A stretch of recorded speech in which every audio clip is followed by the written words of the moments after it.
Mahadev, almighty Mahadev में मैं आपका स्वागत करता हूँ।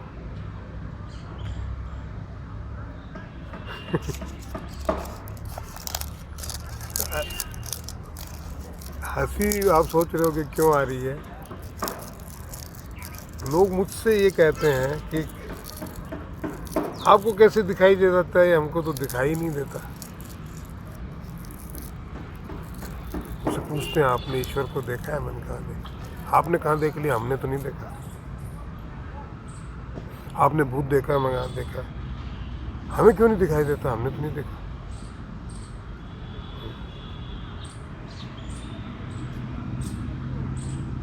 मुझे बहुत कुछ दिखता है, वो आपको नहीं दिखता, और जो आपको दिखता है वो मुझे नहीं दिखता।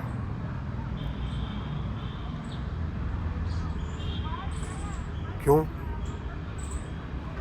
क्योंकि मैं वो देखना नहीं चाहता और आप वो देखना नहीं चाहते जो मैं देखता हूँ।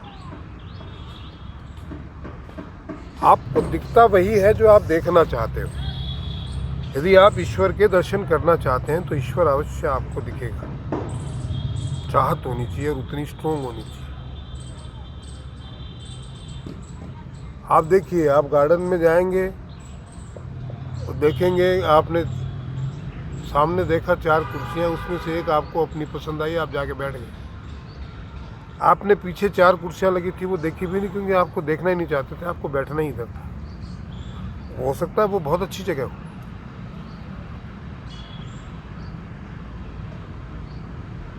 समझ रहे हैं? धूप पड़ रही है तो इस गार्डन में धूप भी होगी, छाया भी होगी। आपको छाया में बैठना है, इसलिए आप छाया ही देखते हैं। आप धूप देखते ही नहीं, और न बैठते हैं वहाँ पे, न उसका आभास करते हैं।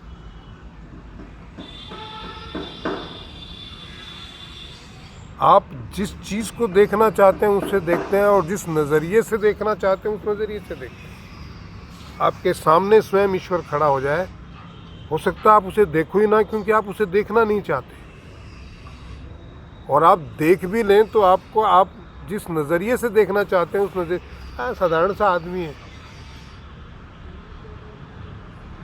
तो साक्षात ईश्वरी क्यों ना हो, आप उसे साधारण सा ही समझेंगे और साधारण व्यक्ति की तरह ही ट्रीट करेंगे, और साधारण नज़रिए, क्योंकि आपका नज़रिया साधारण देखने का है। वो व्यक्ति साधारण नहीं है। हमारे गुरु साहब बड़े साधारण से दिखते हैं। उनके साथ में रात दिन कीर्तन करने वाले लोग,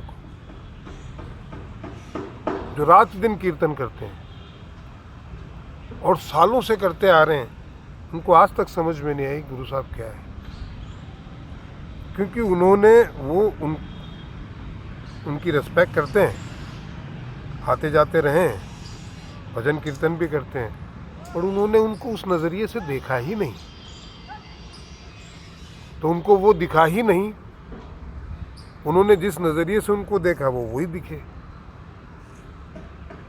हमें वो भगवान दिखते हैं, क्यों? हमें मालूम है वो भगवान है। कबीर जी के आश्रम में हजारों लोग आए, हजारों चले गए, पर कबीर को जाना कितने लोगों ने? आज भले ही आप उनके पदों को गाते हो, उनका सम्मान करते हो, लेकिन उस समय कितने लोगों ने जाना? बुद्ध पे लोगों ने पत्थर फेंके, आज भले कितना भी आप सम्मान करो। तुलसीदास जी को तो मारने के लिए षड्यंत्र रचा, आज पीएचडी करते हैं आप। मुंशी प्रेमचंद महान लेखक हैं, पूरे जीवन वो संघर्ष करते रहे, रोटी रोटी के लिए मोहताज रहे भाई। तो लिखी तो किताबें उन्होंने तभी थी। आज उनको आप महान बोल रहे, महान तो वो तब भी थे, पर तब उस समय के लोगों का नजरिया उन्हें महान देखने का नहीं था। हाँ, लिखता है, ठीक है, मानता है। जीवन भर खाने के लिए संघर्ष करते रहे, अच्छे खाने के लिए। आज उस पर आप पीएचडी करते हैं। गुरु नानक देव जी का विरोध करने वाले कम थे क्या? गुरु गोविंद सिंह जी का विरोध लोगों ने नहीं किया था क्या? शिवाजी का नहीं किया था क्या? छत्रपति शिवाजी का आज महान बोलते हैं। तो हम ये प्रॉब्लम लोगों के साथ नहीं है। मैं बड़ा हैरान होता हूँ दुनिया को देख के, हर आदमी में एक ना एक अच्छाई ज़रूर होती है भाई, होती कई है पर एक तो निश्चित ही उसमें विशेषता होती है। मैं मान लेता हूँ कि संपूर्ण एक व्यक्ति जो है पूरा का पूरा बुरा है, लेकिन फिर भी उसमें एक अच्छाई होगी। हम देखते क्या हैं, एक व्यक्ति में 100 अच्छाइयाँ होगी, एक बुराई होगी, हमको वो बुराई दिखती है, क्योंकि हम देखना ही बुराई चाहते हैं, हम ग्रहण ही बुराई करना चाहते हैं, तो हमें अच्छाई कैसे दिख जाएगी। और आप बुरे से बुरे व्यक्ति में भी अच्छाई होती है। अगर आप सिर्फ अच्छा देखना चाहते हैं तो वो अच्छाई दिखेगी आपको बुराई ग्रहण करनी है क्या, तो बुराई देखते क्यों, जो चीज़ लेनी नहीं उसे देखती क्यों, वही देखो ना जो आपको चाहिए।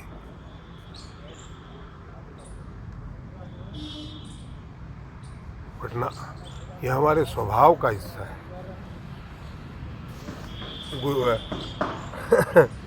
वो गुरु नानक देव जी ने कहा था कि बुरा जो देखन मैं चला, बुरा न मिलिया कोई, जो मन देखा अपना मुझसे बुरा न कोई।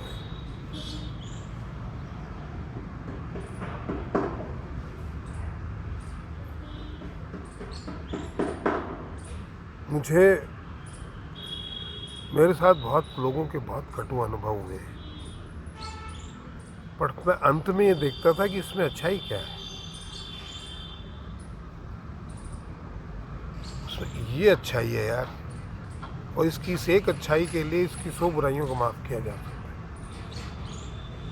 और मुझे बुराई देख के करना क्या, मुझे लेनी थोड़ी है, मैं क्यों देखूं उसमें बुरा। मैं हर आदमी में ये खोजने की कोशिश करता हूँ कि इसमें क्या अच्छा है, मैं क्या ग्रहण कर लूँ, और ये कोशिश करता हूँ कि मैं इसके लिए क्या अच्छा कर दूँ, चाहे वो मेरा हो, मुझे जानता हो ना जानता हो, कोई फर्क नहीं पड़ता। मेरी तरफ से मैं क्या कर दूँ, क्या दे दूँ। आपका बच्चे, छोटा बच्चा जो है वो अगर बदमाशी करता है तो आप उसे क्या करते हो, डांट देते हो, फिर माफ़ करते हो ना। नहीं तो बच्चा बहुत अच्छा है, लेकिन क्या बच्चे तो बदमाश होते ही है ना। तो जो अगर सामने वाला कोई थोड़ी गलतियां कर देता है तो उसे क्यों नहीं माफ़ कर सकते। ठीक है यार, इसमें भगवान ने बच्चा बुद्धि दी है। ईश्वर जितनी अकल देगा, जितनी समझ देगा, उतना ही तो समझेगा सामने वाला, और जितनी उसकी समझ होगी उसी हिसाब से वो रिएक्ट करेगा। तो बुरा मानने का कारण क्या है, उसका कसूर थोड़ी है। ईश्वर ने समझ ही इतनी दी है, आपको दी है थोड़ी ज़्यादा, तो आप इतरा रहे हो नहीं सामने वाले को जिसको कम दिए कि अरे यार ये तो मूर्ख है। भाई तुम समझदार हो तो तुम मूर्खों जैसे क्यों बिहेव कर रहे हो। ईश्वर ने उसको थोड़ी समझ दी है तो ईश्वर से प्रार्थना करो कि उसको और समझ दे। तुम उसके साथ झगड़ा करने बैठ जाते हो। मूर्ख है क्या, समझ में नहीं आता। अरे भाई नहीं समझ में आता इसलिए ऐसा बोल रहा है वो। केतु की महादशा के समय में कुछ जब शुरू हुई थी, शुरू में मुझे रोड पे सोना पड़ा, समुद्र के किनारे सोना पड़ा। लोग आके मूत गए मेरे ऊपर, तुमसे झगड़ा करूं मैं। ईश्वर ने समझ ही इतनी दी है। अगर समझदार होता तो कोई समझदार आदमी किसी के मुंह पे मूतता है क्या। तो जाके नहा के आ गया तो कोई दूसरा मुझ पे थूक गया, फिर नहा के आ गया तो तीसरा दारू फेंक गया, फिर नहा के आ गया। मेरा क्या बिगड़ा। 3 बार कपड़े ही तो धोने पड़े ना मुझे, टी शर्ट ही तो धोनी पड़ी, शरीर को शुद्ध करना पड़ा, कर लिया, ठीक है। मैं उनसे झगड़ा करके अगर मेरे और उससे फर्क क्या हुआ। वो तो मूर्ख हैं, उनको ईश्वर ने इतनी समझ दी है। मैं दावा करता हूं कि मैं समझदार हूं, तो फिर मेरे में एक ऐसी समझदारी है कि मैं उनके साथ मिलकर झगड़ा कर रहा हूं। ऐसा नहीं है कि मैंने किए नहीं है, किए हैं, पर तब मैं भी मूर्ख ही था। आज मैं दावा नहीं करता कि मैं समझदार हूँ, पर मुझे ईश्वर ने इतनी समझ जरूर दी है कि भाई जो जैसा कर रहा है उसकी उतनी समझ ही उतनी है। अगर तुम्हें थोड़ी सी ज़्यादा दे दी तो इतराओ मत, कल तक तुम भी मूर्ख ही थे, यही करते थे। लोगों में अच्छा देखो, हम देखते ही वो हैं जो हम देखना चाहते हैं। तो लोगों में बुराइयां नहीं है, इस पूरे संसार में बुराई नहीं है, बुराई हमारे देखने में है। इसमें तो अच्छी अच्छी चीज़ें भी हैं, हम देख लें, देखना ही नहीं चाहते। अरे यार वो तो ऐसा है, वो राहुल गांधी तो ऐसा है, ये तो कांग्रेसी है, ये तो बीजेपी का अंधभक्त है। मैं अपने वीडियो में बहुत सारी बातें कहता हूँ, ईश्वर से मिलने की बातें कहता हूँ, ईश्वर से साक्षात। तो भी लोग बोलते हैं मैं तो अंधभक्त हूँ, बीजेपी की बात करता हूँ, उनको ये दिखता है।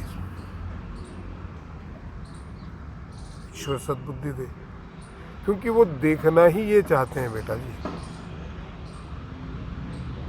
उनके लिए प्रार्थना के अलावा कुछ नहीं किया जा सकता। अपनी दृष्टि को संभालो,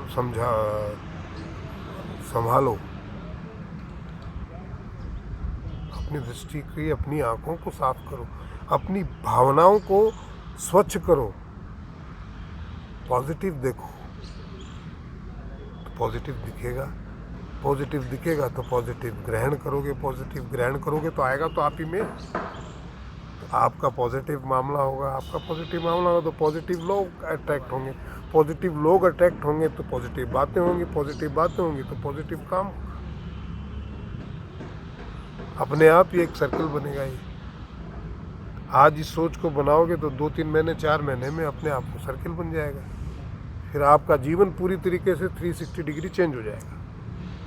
आप बोलोगे अरे आपकी सोचने के नज़रिए से आपका जीवन बदलता बिगड़ता है।